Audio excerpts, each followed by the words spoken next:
Desenvolvimento é a palavra-chave do episódio de hoje. Isso porque a gente vai conversar com uma empreendedora que comanda um negócio que reúne um misto de conexão, rede de apoio e acolhimento para famílias típicas e atípicas. E como a gente está sempre olhando para quem ajuda a transformar a nossa sociedade, a convidada de hoje é a doutora Francine Hartmann, do Ninho Care Time. Seja muito bem-vinda ao nosso MesaCast. Muito obrigada, é um prazer estar aqui com vocês hoje e acho que a gente tem bastante coisa, né, para conversar, trocar e empreender juntas. Com certeza, com certeza. E nada melhor do que tu começar explicando pra gente um pouquinho mais sobre o Ninho, sobre o propósito do Ninho, como que ele nasceu e um pouco do que vocês fazem hoje lá no dia a dia. Então, o Ninho, ele é, na verdade, um propósito de vida. Ele é uma consequência de um sonho que se transformou num propósito e que as coisas foram acontecendo ao longo da minha carreira profissional para que, em outubro de 2024, a gente inaugurasse o Ninho, que é um espaço de acolhimento para famílias atípicas, pensando muito nesse olhar de cuidado mesmo, né? Cuidado com responsabilidade, né? O Ninho hoje ele recebe crianças, tanto típicas quanto atípicas, e eu falo atípicas, são aquelas crianças que têm alguma condição neurológica, algum diagnóstico, né? Então, essas crianças são as atípicas. Então, crianças com autismo, crianças com síndrome de Down, crianças com paralisia cerebral, TDAH, qualquer, né, diagnóstico. Então, na verdade, o Ninho ele é para qualquer pessoa, né? Qualquer criança, e ele vem como rede para as famílias, que era uma dor minha, né, como mãe, de ter espaços em que eu pudesse contar como rede de apoio para deixar os meus filhos, sendo que eles estariam bem cuidados, apesar de todas as diversidades. E o Ninho, ele não só cuida, como ele desenvolve, né? Então, a gente tem o método CIA, que é trabalhado dentro do Ninho, um método que foi desenvolvido por mim ao longo da minha carreira profissional. São 15 anos que eu atuo como fisioterapeuta, neuropediatra, e o método CIA, ele fala muito sobre essa conexão, né? O quanto que a gente tem que se conectar com a pessoa, com o ser humano que está ali, porque a gente trabalha com pessoas e não trabalha com produtos. E a partir disso, a gente promove uma integração desse cérebro, ou seja, trabalho pensando em neurologia, né, em neurociência. A gente pega todas as partes do cérebro, pega no sentido, né, não literal, mas a gente pensa em unir todas as partes do cérebro para que a gente tenha o aprendizado. Então, o C do CIA é de conexão, o I é de integração e o A vem de aprendizado. Então, nessa experiência que a família vive, a gente proporciona um tempo de qualidade para a família e um tempo de qualidade para a criança, né? Então, essa família, enquanto a criança está no ninho, ela não precisa ficar ali junto, né? Se ela quiser, ela pode, mas ela não tem isso, não tem essa obrigação. E independente do diagnóstico, independente se a criança usa fralda ou não, se consegue falar ou não, se usa comunicação alternativa ou não, porque a gente tem profissionais qualificados e preparados para receber qualquer tipo de criança. Acho que esse é o grande diferencial. E se eu, por exemplo, fosse uma mãe atípica, eu conto com o Ninho como um espaço para levar o meu filho lá e ter esse desenvolvimento dele por determinado período, ou como é que funciona, assim, esse dia a dia, esse tempo, serviço, né? Vamos dizer assim. Então, assim, a gente não caracteriza o Ninho como terapia. Tá? Então, ele é diferente de terapia. Então, a criança tem, normalmente, uma criança atípica, né? Tem uma agenda de terapias. E o Ninho, ele não é terapia. Mas ele é terapêutico, né? A gente brinca, né? O slogan, mas não é. Não, é uma brincadeira, mas não é. Por quê? Porque, na verdade, ali ele tem o convívio social, né? Ele tem outras crianças para conviver, porque a gente trabalha com grupos de crianças. E para cada 5 crianças, a gente tem 2 profissionais, né? No mínimo. Então, a gente atende hoje em torno de 10 a 15 crianças por horário. E tu pode chegar lá e deixar o teu filho a qualquer momento. Aconteceu um imprevisto, ou quero fazer minha unha, quero ir na academia, preciso ir no shopping, não quero levar ele junto, ou babá não apareceu hoje, preciso tenho um compromisso de trabalho, né? Preciso de alguma rede de apoio. Tu deixa a criança no ninho, a gente faz ali um pequeno questionário bem rápido para entender quem é essa criança, né? Se precisa de medicação, se usa fralda, como que essa criança se tem crise comportamental, né? Como a gente lida de uma maneira bem rápida, porque a ideia é que essa mãe possa sair tranquila, né? E não tocar o telefone pedindo para ela vir buscar o filho, que é muito o que aconteceu comigo já, como experiência como mãe, né? E aí, a partir disso, então, ela vai pagar proporcional ao que ela usa, né? Então, é quase como se fosse uma recreação, como qualquer outra que tem, mas com profissionais que estão preparados para atender essa criança atípica. Além disso, a gente tem planos, né? Então, eu gosto muito do ninho, eu quero deixar marcado, fixo, um horário, né? 1 vez por semana, 2 vezes por semana, 3 vezes por semana. E aí, a gente pode fazer esse horário fixo. E aí, claro que tem vantagem, um plano de pagamento, e vai ter vantagem, vai ser mais barato do que tu pagar por hora. Mas tem as duas opções. Legal. E eu quero tocar no ponto que tu comentou ali antes. Tu falou assim, situações que eu já passei como mãe. Eu acho que o ninho carrega muito de ti, da tua experiência, tanto pessoal quanto profissional, né? Então, acho que seria legal tu compartilhar um pouco com a galera que tá ouvindo, da onde surgiu esse propósito do ninho e um pouco da tua experiência mesmo. Sim. Acho que isso tem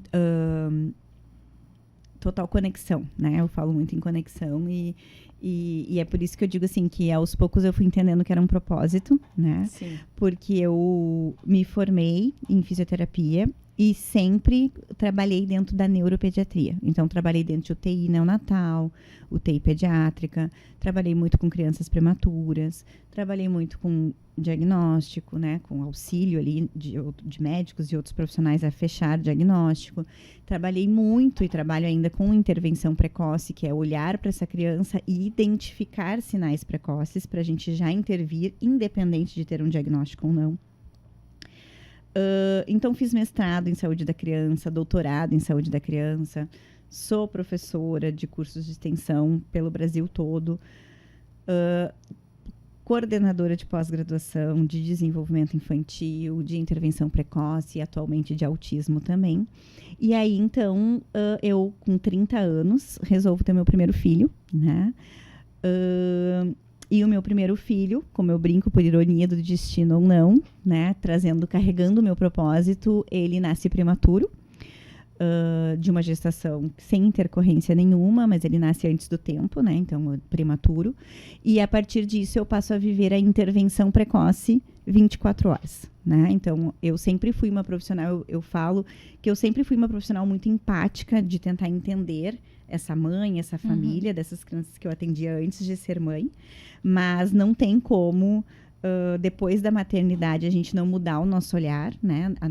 Isso é até clichê, eu me lembro que quando eu não era mãe, eu meio que me incomodava, assim, né? Com as pessoas dizendo, quando tu é mãe, tu vai entender.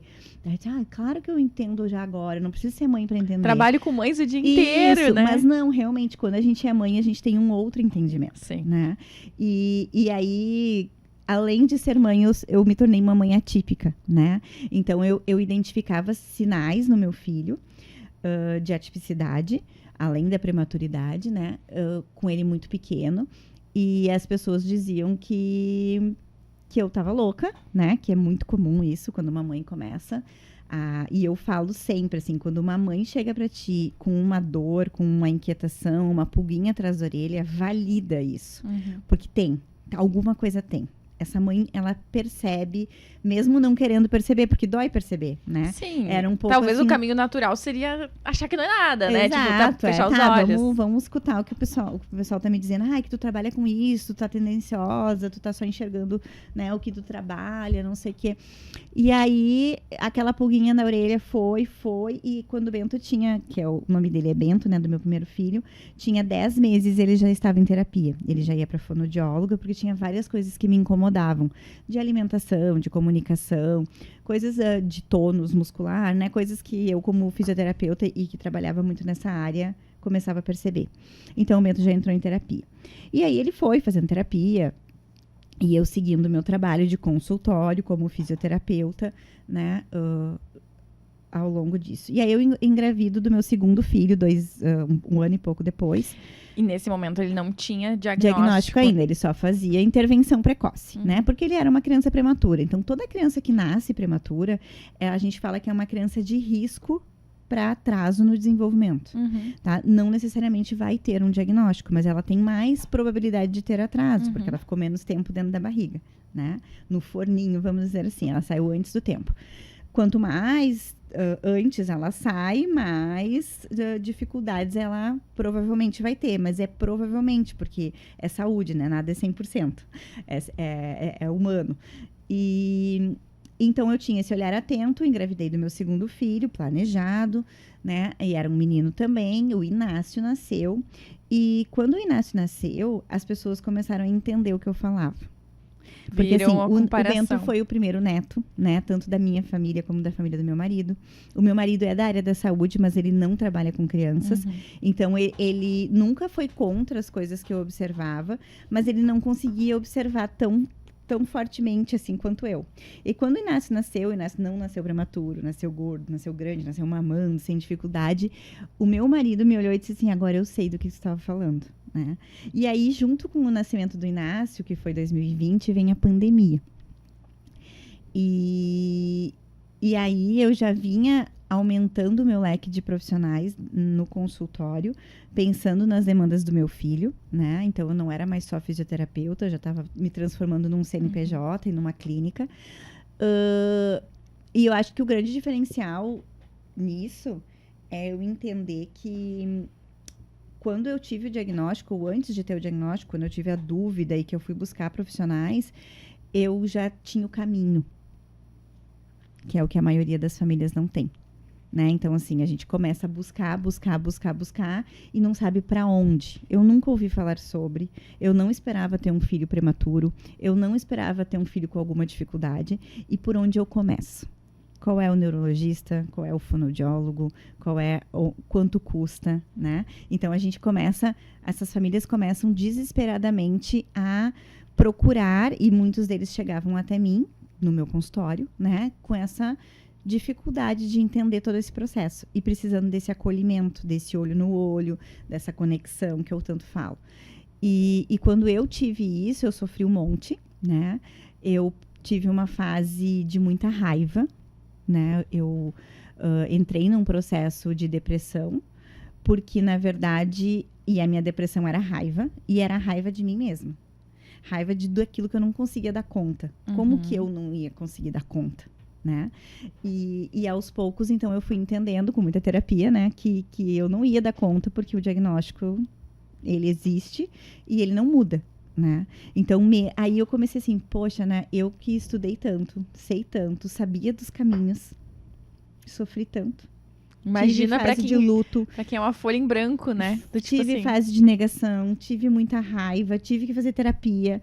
Mesmo, o que me favoreceu é que eu não deixei de olhar pro meu filho e ele teve sempre intervenção. Mas aqui dentro eu tava acabada. Sim, na verdade, tu vestiu a armadura e foi pra guerra, mas por dentro tu tava... Exato. E aí, só com a armadura por fora mesmo. O filho e a pandemia junto foi quando eu desabei, né? Que daí já tinha questões financeiras da pandemia, trabalho, insegurança, né? O meu marido da área da saúde entrou como linha de frente, então chegava em casa todo paramentado, a gente tinha que tirar tudo, aquela função, eu com o bebê pequeno e o outro gritando o autismo dentro de casa, né, porque daí com 2 anos e meio, assim, era escancarado o autismo, e aquilo me ferindo, porque eu ainda não tinha diagnóstico, e aí eu tinha que buscar esse diagnóstico, tinha que me cuidar, tinha que cuidar do bebê prematuro, do bebê que recém-nascido, e ainda tinha o meu negócio, né, e o meu marido estava na linha de frente, trazendo risco para dentro de casa, a gente não sabia nada direito, então foi um ano muito desafiador, como para a maioria das pessoas, né?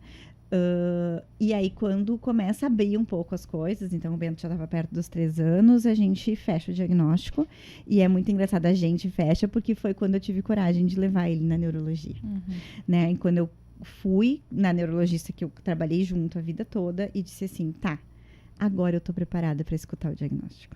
Mas ele estava sendo tratado antes, né? E aí, quando eu começo a entender tudo isso, eu começo, bom, eu preciso falar com essas mães. Porque agora, além de profissional, eu também sou mãe. E sou mãe atípica. Eu entendo da dor dela. E mesmo tendo toda a minha expertise, eu sou doutora em saúde da criança, e eu sofri tanto. Como que é para essa mãe que é uma folha em branco, como tu falaste, né? E aí, então, começo todo um trabalho em rede social, né? Falando sobre, vou ampliando a minha clínica. E hoje a gente tem 15 profissionais trabalhando lá, que estão acolhendo essas famílias. E aí eu começo a sofrer, que é o que eu te falei antes, né? O preconceito. Porque o autismo, ele não tem cara. O meu filho é nível 1 de suporte. Mas ele é muitas vezes inadequado, né? Muitas vezes ele parece ser mal educado. Muitas vezes ele é hiperativo demais, agitado demais. E dói, né? O preconceito, ele dói muito. E eu sempre lutei com a ajuda da minha família, da minha rede de apoio e da minha psicóloga a continuar vivendo, né? Porque eu tenho um filho típico também, e eu falo que como que eu vou ter uma vida típica numa família atípica. Então, como que eu proporciono para o meu filho típico coisas, mesmo tendo um irmão atípico? E vice-versa. Porque tem coisas que quando qualquer família que tenha mais de um filho, não é aquela coisa, qual que tu ama mais, qual que não sei o quê, que é, né, todos os filhos... Eu sou filha única, não sei como é que é isso, né? Mas a gente escuta, porque a mãe preferida... Mas, assim, não é questão de preferência, é questão do que aquela pessoa precisa. De que cada um precisa em cada momento, né? Em cada momento, e a gente ir, né, gerenciando isso. Mas é muito difícil. Então, a tendência das famílias atípicas é não viver em sociedade. É viver o autismo, viver a doença, viver o diagnóstico e viver as terapias. E a gente acaba esquecendo todo o resto, né? E daí vem todo também o lado, que é o que eu me preocupo muito, com as mulheres, com as mães. Porque eu sou mulher, eu sou empreendedora e eu quero que as mulheres, né? A gente conquistou um espaço na sociedade e a gente tem que manter esse espaço. E para manter esse espaço, ele dói. Ele é difícil porque a gente tem multitarefas, multifunções e a gente precisa equilibrar tudo isso. Então, com muita questão assim de eu pensar numa viagem, organizar um lugar para almoçar, para jantar, ou organizar um passeio que vai ter suporte, como qualquer família que tem criança faz, tu vai fazer um passeio de casal, é uma coisa, vai fazer um passeio em família é outra. Tu precisa ter um suporte diferente. E aí, quando tu pensa tudo isso e tu chega lá, né, com uma expectativa alta e 10 minutos depois pedem para ti tirar o teu filho dali, porque ele tá agitado demais, tu pensa assim, pô... Talvez tu mesma, involuntariamente te excluindo do mundo para não passar por esse tipo de situação. Porque dói. E aí o humano que estava numa expectativa muito alta, ele também tem que sair dali. Porque se um vai sair, o outro tem que sair. Ou eu tenho que sair com um e o marido tem que ficar com o outro. Então aquilo que era para ser em família, acaba sendo destruído. E muitas vezes eu sentei, vou tomar um vinho com meu marido, vou conversar, e aí eu não tenho esse momento. Mesmo pagando por ele. E é isso que eu falo, né? As pessoas às vezes me dizem, as pessoas, os haters, né? Que eu brinco. As pessoas do mal, né? Dizem assim, mas tu tá abandonando teu filho, tu quer alguém que cuide do teu filho, tu quer... Não é isso. Eu quero qualidade de vida, como qualquer família quer. Né? Eu quero que meu filho possa brincar e eu possa também descansar. E esse tempo vai justamente te preparar para quando tu tá com ele, tu ser a mãe que ele precisa que tu seja, né? Então isso é muito importante, né? A gente fala muito isso. Pra gente poder dar amor, né? Pra gente poder cuidar do outro, a gente primeiro precisa cuidar da gente. Eu né? sempre falo, tem que botar a máscara de oxigênio primeiro em ti, né? Exato. Pra poder ajudar o outro. A máscara de oxigênio primeiro em ti. Então, como que essas mães, né? Muitas delas deixam de ter uma profissão. São formadas, têm um trabalho, idealizam essa gestação, pensam numa coisa e vêm depois e desistem de trabalhar. Né, desistem do autocuidado, desistem de uma atividade física. Às vezes não tem grana para pagar psicóloga para ela e vai pagar para a criança, né? Então, assim, além do alto custo, né, as terapias são muito caras, virou um mercado, né? Sim. E cada vez mais a gente tem diagnóstico e cada vez a gente precisa falar mais sobre isso. Então, juntou tudo isso, assim, e aí eu pensei, não, eu preciso de um espaço para essas crianças, mas também para essas famílias. E aí surgiu o Ninho, né, que juntou a minha história com o meu propósito e é isso, assim, é o meu propósito, né? Hoje o Ninho, ele é novo, né? Porque ele é de outubro, então a gente tem pouco tempo de vida, mas ele foi desejado e criado e imaginado por muitos anos, né? Então, assim, em 2019 eu estava abrindo o primeiro Ninho e aí veio a pandemia junto, né? Então parou. Depois, em maio, a gente estava prestes a começar as reformas. Tivemos as enchentes no Rio Grande do Sul. A gente parou tudo de novo. E outubro, então, a gente conseguiu, de 24. E hoje o Ninho está em processo de se transformar numa franquia, né?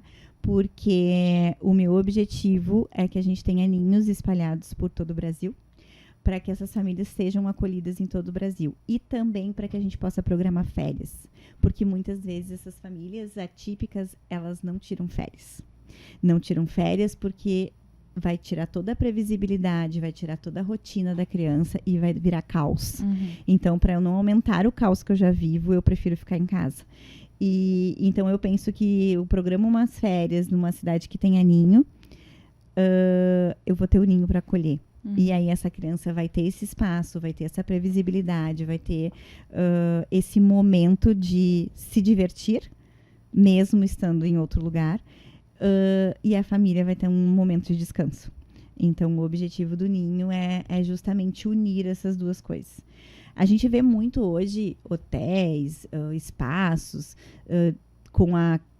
se identificando como amigo do autista. Como amigo da criança deficiente, né? Muito virou lei também, a gente é a inclusão, né? A gente tem direitos de inclusão, mas se dizer só amigo do autista não quer dizer que tu tem capacidade para dar conta desse autista e dessa família, né? Então, quando a gente se diz amigo do autista e se diz, eu acho que é um passo importante na sociedade, porque é a gente falar, a gente mostrar, né? Mas, ao mesmo tempo, a gente tem que estar preparado para isso. E geralmente, as pessoas que estão nessas casas de recreação são pessoas muito jovens. E não porque jovem não vai dar conta, não é isso. Mas que tem pouca experiência com crianças típicas.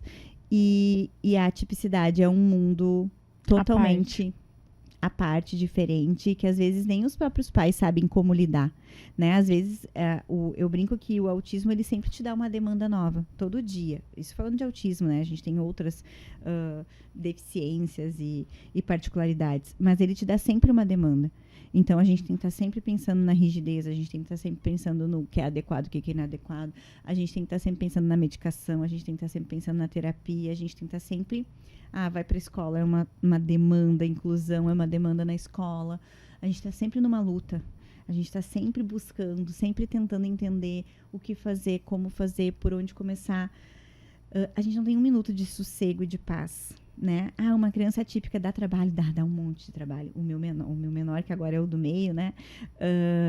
Tem uma personalidade super forte. É uma criança que dá demanda de educação, que é aquela criança que te tira da zona de conforto, mas eu não me preocupo tanto com quem ele vai ser no futuro, se ele vai precisar de ajuda ou não vai precisar de ajuda, se ele vai precisar de suporte, por quanto tempo, quanta terapia, o que tem que mudar, porque ele dá conta, né? Ele senta sozinho, ele brinca, ele inventa, ele cria, ele imagina, e o autista não consegue fazer isso se não tiver alguém para mostrar o caminho, alguém para ajudar ele a entender o que ele faz, de que maneira que ele faz, como ele chega lá. Então, é uma dor sozinha, a família luta sozinha. E então, quando eu penso nesse lugar, eu penso nesse lugar como suporte para essa luta. Né? Porque a gente não precisa lutar sozinha, a gente hoje em dia a gente é uma comunidade, né? Tem muitos. E eu digo, né, que se tu não tem um filho, tu vai conhecer um autista, um colega autista, tu vai ter um sobrinho, algum lugar hoje em dia a gente vai encontrar.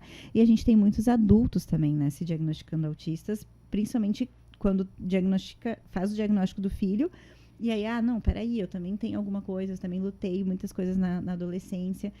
E outra coisa que eu acho que é importante a gente não deixar de falar nesse quesito é que a gente não pode retroceder na história, né? Se a gente pensar em antigamente, As crianças atípicas, as famílias que tinham deficiências intelectuais, né? Essas crianças ficavam dentro de casa. Né? A gente vê, às vezes, ainda nos dias de hoje, e se apavora, né, nas mídias, a criança estava acorrentada, a família não conseguia mais e eu acho que dar conta. As pessoas têm até hoje um certo preconceito do tipo assim, agora existem essas doenças, essas condições, né, desculpa, e antigamente isso não existia. Existia, só que não era diagnosticado, eles né? Estavam escondidos, muitos deles. As pessoas não tinham conscientização a respeito disso, então a sociedade não era preparada. Exato. Então, assim, acho que a gente tem que cada vez falar mais e tem que estar preparado. Então, não adianta eu dizer que eu vou conseguir, que eu vou atender e eu não estou preparado para receber esse público, né? Porque esse público, ele é uma demanda gigantesca e só que eu preciso de preparação para receber ele.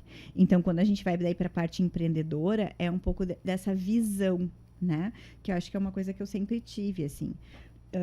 Quando eu abri meu consultório, o primeiro consultório em 2007, mais ou menos. Não, mentira, desculpa. 2016, né? 2007 eu estava terminando a graduação. 2016, mais ou menos, 15 para 16, que eu não era mãe ainda. Meu primeiro filho nasceu no final de 2017. Quando eu criei esse consultório, eu já pensei muito na experiência dessa família. Né? E a gente fala muito isso no empreendedorismo, né? Na experiência do teu cliente. E também na experiência da criança, né? Então, eu pensei muito assim, em ter uma máquina de café expresso, em ter um chocolatinho, em ter uma bolachinha, porque essa família passa ali 45 minutos, 1 hora sentada esperando. Né? Isso a gente está falando de 10 anos atrás. Uhum. Eu pensei em ter experiências sensoriais dentro do meu consultório.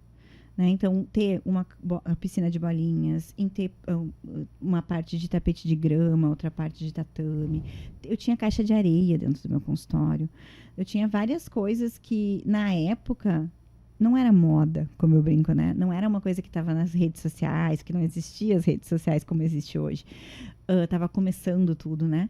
Então, essa questão de pensar no que essa pessoa precisa e entender quem é essa pessoa... acho que dá esse acolhimento, né? Sim. Eu relutei muito para ter uma secretária.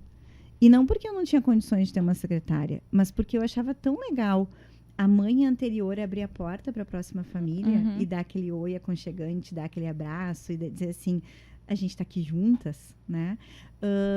Que quando eu tive a minha secretária, que até hoje é a Amanda, eu disse assim, na entrevista, eu disse assim, eu preciso que tu entenda que aqui é acolhimento, não é clínica, não é essa coisa de distanciamento, né?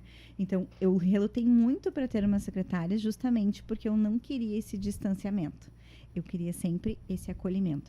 Então, o Ninho é isso, né? O Ninho, perfeito, hoje, ele é acolhimento puro, ele é fazer com que essa família se sinta parte e não algo estranho e diferente, aquilo que destoa. Então, mas ele é para qualquer criança. Então, eu tenho um filho atípico e um filho típico, eu posso levo levar os dois. Exato. Perfeito. Não é para separar ninguém. Eu não tenho filho atípico, mas gostei da proposta, cara. Leva no Ninho, tá lá, tá disponível e sim, vai encontrar crianças provavelmente atípicas lá, porque eu não quero o que acontece com a gente, né, que é família atípica? A gente chega num lugar e a gente pergunta, ele é autista, tudo bem? Ele usa fralda, ele tem 7 anos, mas ele ainda usa fralda, tudo bem? Tem escola que não aceita criança com fralda. Precisa desfraldar para entrar na escola.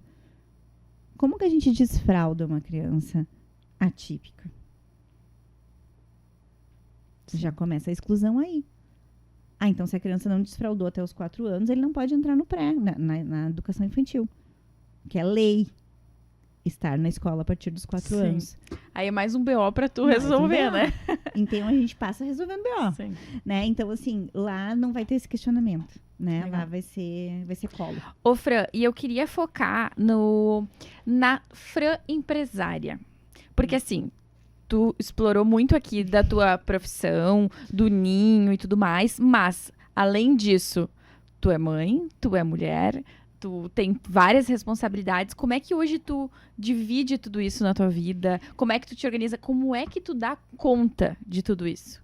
Chega a ser clichê, né? Como que tu dá conta? Mas, assim, Eu tô aprendendo. Eu acho que diariamente a gente aprende, né? O empreendedorismo, acho que o grande diferencial de ser empreendedor no Brasil é a coragem.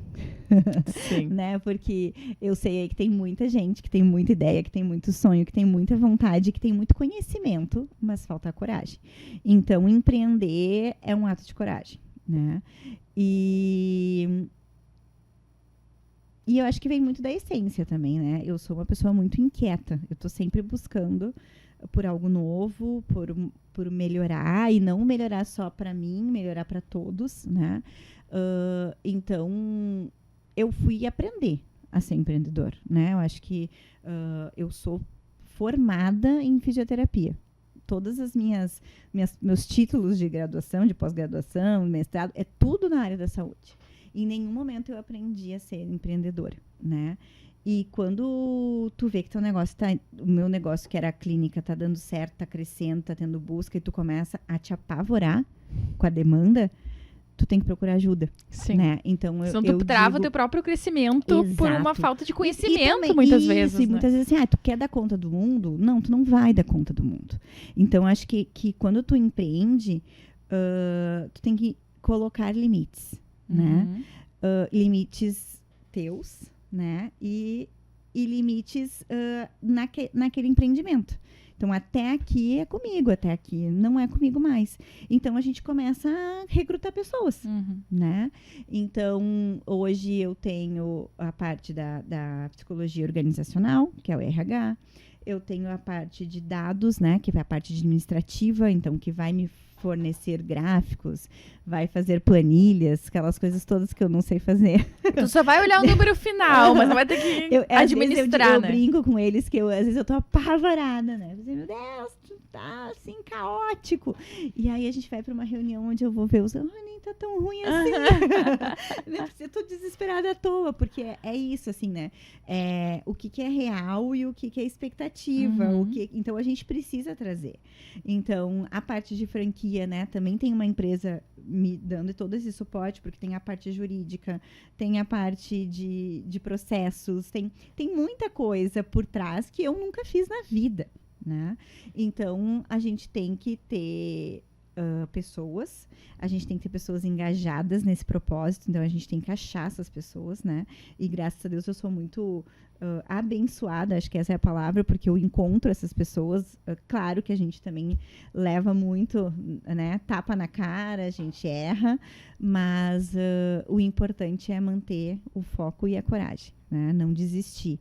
Às vezes dá vontade de desistir, às vezes eu penso assim, meu Deus, pra que eu tô inventando isso? Se eu tenho meu consultório, que tá super certo, tenho meu nome, sou bem conceituada como fisioterapeuta, pra que inventar? Mas é que tá no DNA do empreendedor, né? A gente sempre arruma outra coisa pra encher a cabeça. Então, assim, a minha psicóloga diz, tá, e agora, o que tu vai fazer?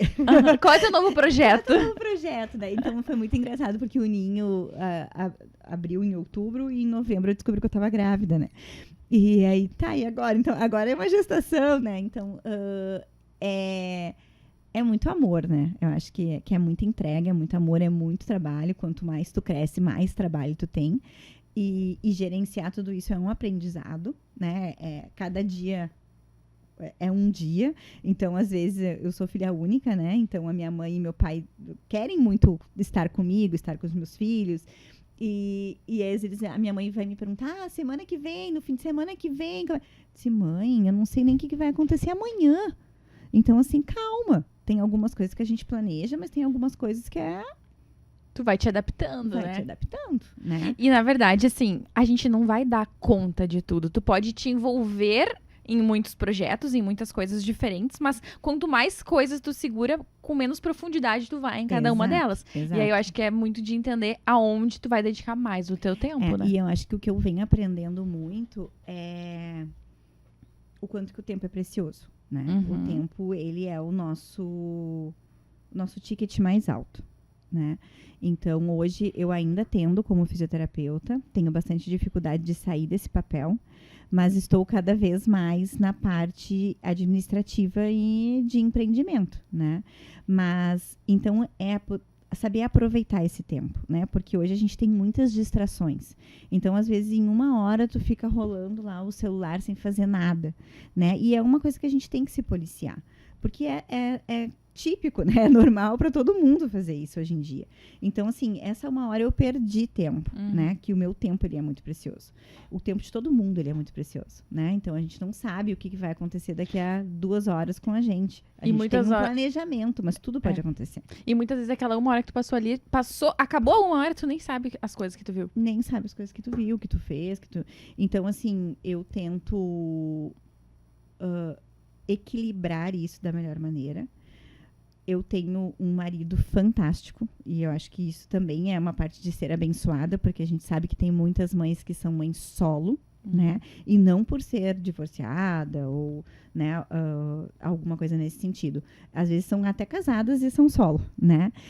Então, é tu ver que tem que dar conta e não tem com quem contar, né? E a gente fala muito nessa rede de apoio que eu tenho, que eu construí. Tem algumas coisas que são colaboradores, porque eu falo, a gente fala que a babá é rede de apoio. Ela não é, porque tu paga ela pra ela estar ali. Se tu não pagar, será que ela vai estar ali?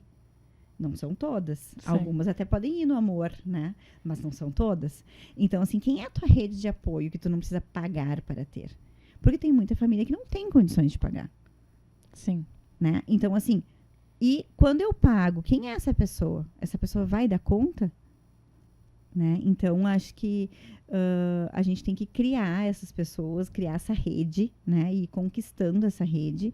E a gente tem que se preocupar com essa rede. Eu acho que isso é uma coisa que a gente fala dentro do empreendedorismo, né?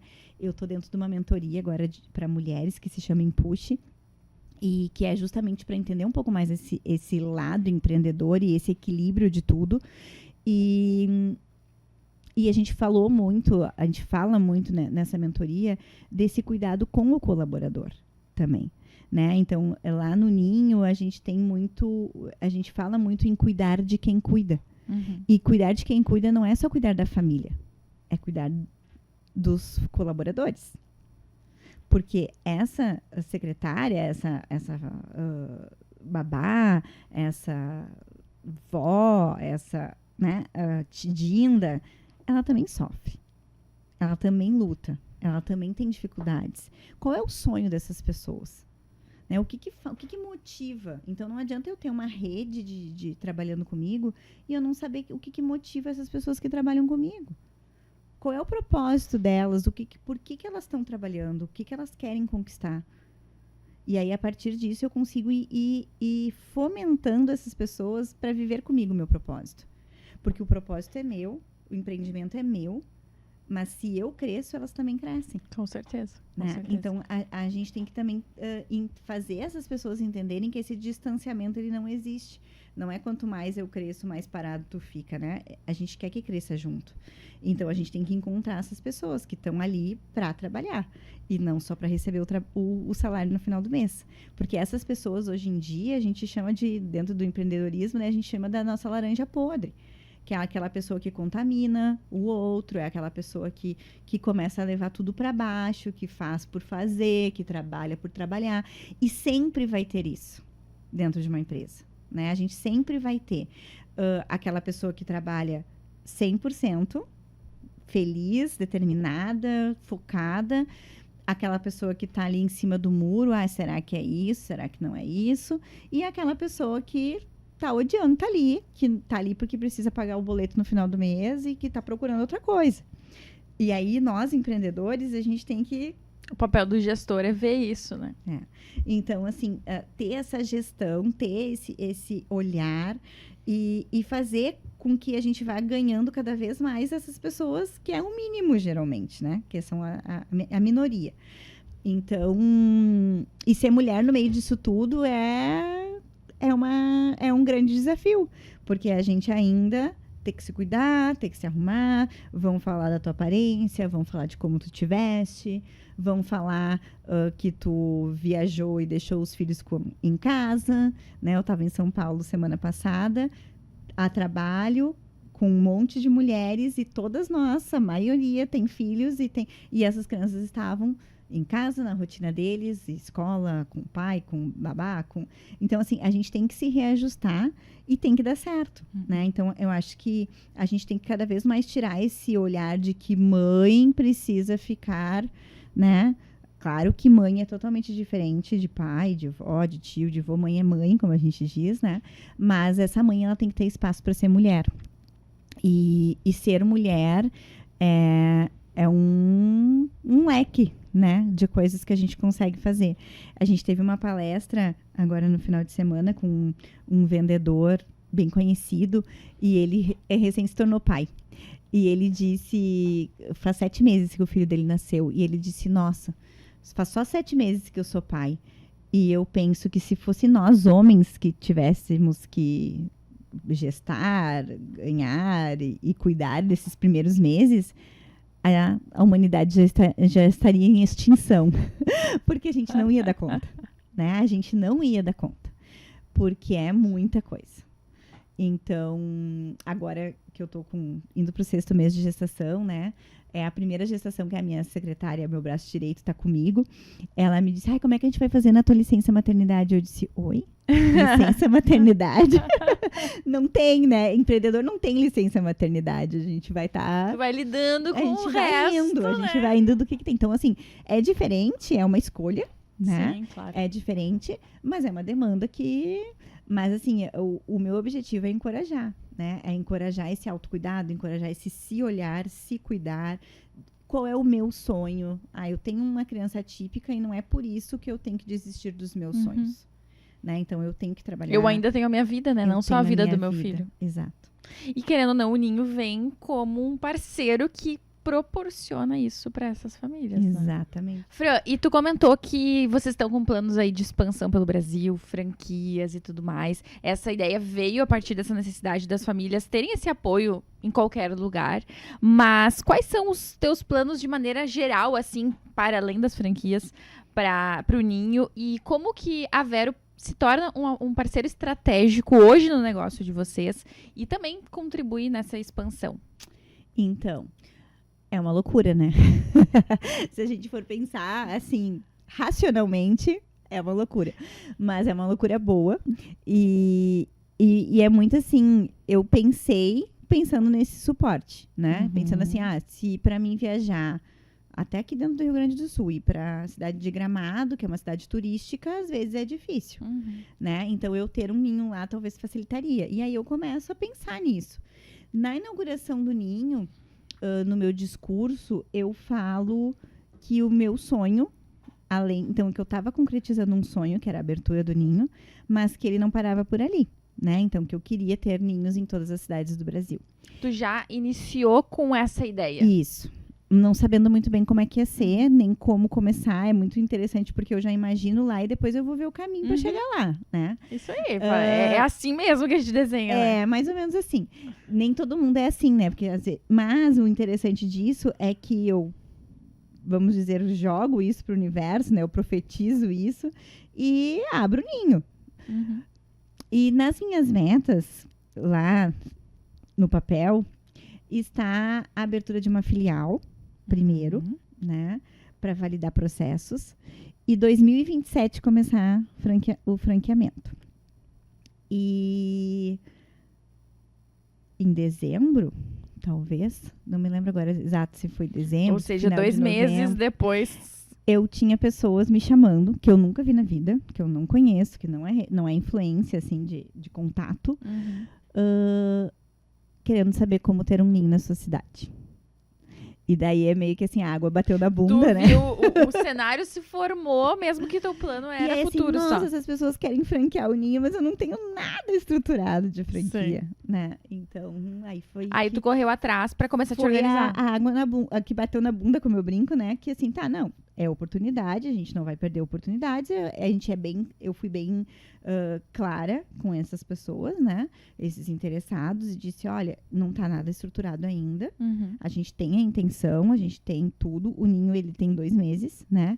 Eu não tenho nem ainda retorno, para te dizer, de investimento, porque, né, eu tenho planilhado, mas vida Tu real tem eu toda a não tua tenho. outra bagagem, mas é diferente. Isso, é na diferente, prática. é um método, é um modelo diferente, né? E o Ninho, ele é um modelo de negócio novo também. Então, do que a gente pesquisa e do que a gente sabe, não existe, Uhum. né?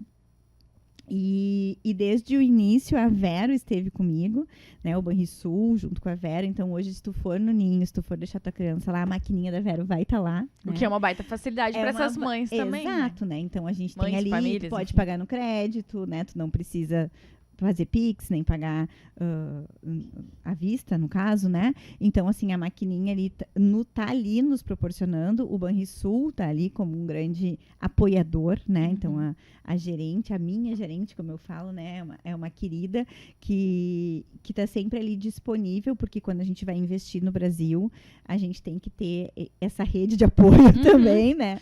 É a rede Então, de apoio do a empreendedor. rede de apoio do empreendedor. Então, eu acho que Inada é um projeto que nasceu no Rio Grande do Sul e que tem abrangência nacional, se Deus quiser, né? E então não tinha como separar uma coisa da outra. E então a Vero tá lá com a gente diariamente e proporcionando para o cliente essa experiência, né? Que é mais uma experiência, né? Porque às vezes assim, eu não tenho dinheiro hoje, mas eu tenho cartão de crédito, né? Então, assim, facilita, né? Com certeza. Também a gente tem os planos que eu falei antes, né? Que tu vai pagar, tu vai deixar marcado o dia fixo, o tempo fixo e tu vai pagar, se tu paga mensal é um valor, se tu paga anual é outro, se tu paga trimestral. Então, a gente tem a possibilidade de fazer crédito recorrente, né? Legal. Com a maquininha. Sem tem consumir parcelamento. aquele limite do cartão. Exato. Legal. Então, ela tá nos apoiando sempre. Sim. Tudo para facilitar a vida dessa família, de Exato. fato, né? Assim, a gente sabe que o custo é alto, né? Isso é outra coisa que eu me preocupo muito com o Ninho, o valor, né? Eu poderia botar um valor altíssimo, ter um ticket alto, mas não é o meu objetivo, porque eu vou deixar de ser rede, né? Eu vou deixar de ser acolhimento, porque a gente, enquanto família típica, a gente tem custos altíssimos com terapia, Tudo com outras já é coisas. caro, É tudo muito caro. E muitas vezes a gente não proporciona tudo que a gente gostaria. E aí a gente vai tirando da gente, né? Pai e mãe, qualquer pai e mãe são assim, né? Deixa de fazer coisa para proporcionar para o filho. E daí quando a gente tem uma tipicidade, mais ainda. Então eu não vou fazer minha unha porque é o preço de uma sessão da psicóloga. Mais ou menos isso. Então, eu deixo de fazer para pagar a psicóloga. Então, um Ninho, se eu quero proporcionar, eu não posso ter um ticket muito alto, né? Então, claro que também eu preciso ter condições de manter o meu colaborador bem remunerado. Claro. Até para tu continuar oferecendo uma qualidade, um serviço Exato. que vai ser bom, né, para a pessoa. Então, assim, mas ele não é, porque às vezes as pessoas, né, a gente tem falado bastante nisso, inclusive nas redes sociais, tu olha, ele é um lugar todo pensado, né, ele é o planejamento arquitetônico, as cores, as experiências, cada sala é uma experiência pensado em acolher, e aí tu pensa, nossa, isso aqui deve ser muito caro. Né? Não é pra mim, aquela coisa, não é pro meu bolso, é só pra alta sociedade. Não, o Ninho, ele é pra todos. Né? Então, a gente se preocupa muito com essa questão de valor, porque para ele ser acolhimento, para ele ser rede, ele tem que ser acessível. Sim, né? Com certeza. Então, a minha preocupação também é com essa acessibilidade financeira. Legal. Né? Ô, Fran, e eu acredito que tem muita gente que está nos ouvindo aqui que já é empreendedor ou tem o desejo, mas talvez está faltando um pouco da coragem que tu comentou antes. Tem alguma coisa que tu diria, especialmente se a pessoa quer abrir um negócio dentro dessa área, assim, mais social? Algo que tu acha que é fundamental de se saber, ou algo que talvez tu gostaria de ter escutado antes de entrar nesse caminho? Eu acho que a gente escuta muito e tem o que faz com que a nossa coragem vá indo embora, né? É que ser empreendedor é muito solitário, né? E eu acho que o mundo, a sociedade, está mudando. E a gente não precisa mais ser solitário para ser empreendedor. Então, a gente pode criar a nossa rede dentro do empreendedorismo. Então, eu acho que esse é o grande diferencial do novo empreendedor, né? Antes a gente pensava em empreendedor, aquele que tinha que dar conta de tudo, que era o chefão de Centralizador, né? tudo muito centralizado. E hoje a gente já vê que não, que a gente tem muitos colaboradores, que a gente consegue ter, assim, ideias, inclusive, a gente consegue ter outros caminhos que às vezes a gente não consegue estar enxergando e que o colaborador traz, né? E que não necessariamente é concorrência, que não necessariamente é aquela pessoa que vai depois te apunhalar pelas costas, desde que tu cuide dela, né? Então, eu acho que hoje em dia, ser empreendedor não precisa mais ser solitário. E eu acho que o meu grande medo sempre foi não dar conta, né? E que se eu soubesse que eu, antes, lá atrás, que eu poderia ter essa rede, eu teria talvez feito antes, né? E não é assim, mas para isso a gente pode pensar, mas para isso precisa ter dinheiro, para isso tu tem que pagar, tu tem que não sei o quê. Mas assim, tu precisa ter organização e planejamento, né? E tu não precisa começar com uma grande empresa, com uma grande mesa, né, de pessoas te auxiliando. Tu pode ir aos poucos crescendo. E o importante é que essa pessoa entenda que ela vai crescer junto. Né? Então, essa é a rede de a gente não empreender sozinho. Porque, assim, eu posso ser a cabeça do negócio, a CEO, a que está lá em cima, que idealizou tudo. Mas eu não preciso ficar lá sozinha.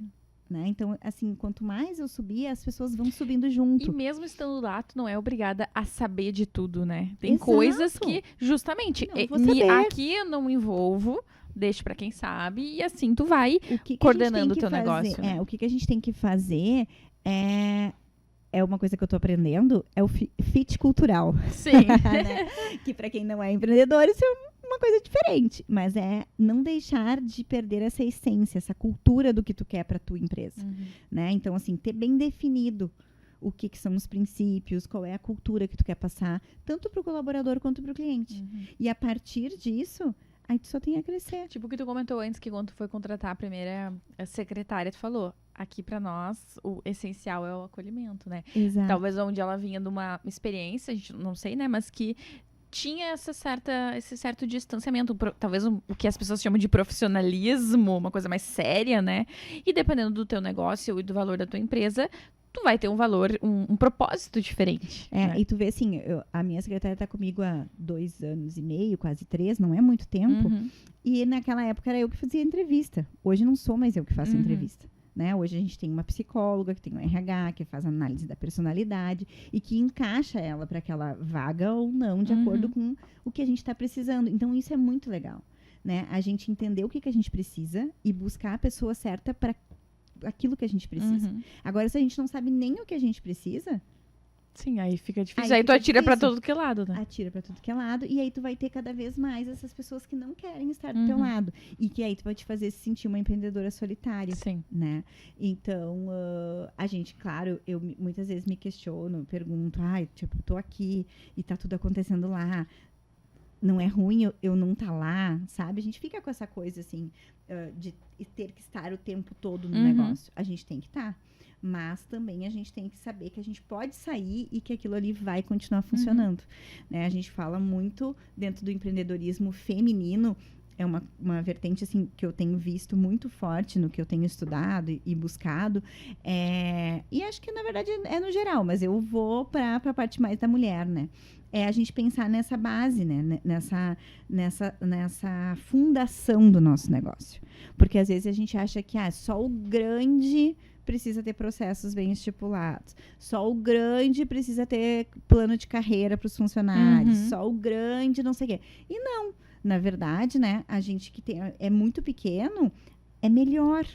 É mais fácil tu controlar isso, né? De tu criar isso. E aí, a partir que tu tem essa fundação bem estruturada, tu cria quantos andares tu quiser para cima. Né? Perfeito. Então, acho que isso é muito importante. Então, não ter a coragem de empreender, saber que não vai empreender sozinho, que não é solitário mais, e pensar nessa fundação, né? Pensar nessa base para que o crescimento seja mais rápido e com menos percalços. Porque vai ter, né? Sempre tem.